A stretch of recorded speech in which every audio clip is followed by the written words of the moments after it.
হরে কৃষ্ণ। চলে এলাম আজকে আরেকটি নতুন রেসিপি নিয়ে। তো আজকের রেসিপিটি হলো গিয়ে ধোকার রেসিপি। তো এই ধোকার স্পেশাল তরকারি আমি কিভাবে তৈরি করেছি খুবই সহজে তাই রয়েছে এই ভিডিওতে।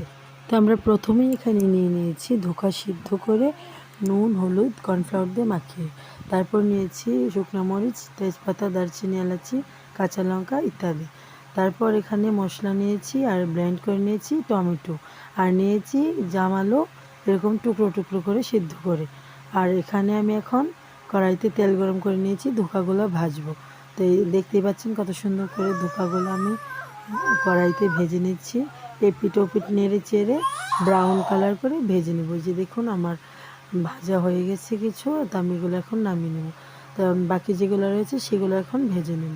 তো এই যে দেখুন কত সুন্দর ব্রাউন কালার হয়েছে, ধোকা ভেজে নামিয়ে নেব। তারপর এই তেলেই আবার যে আলুগুলো রেখেছিলাম নুন হলুদ দিয়ে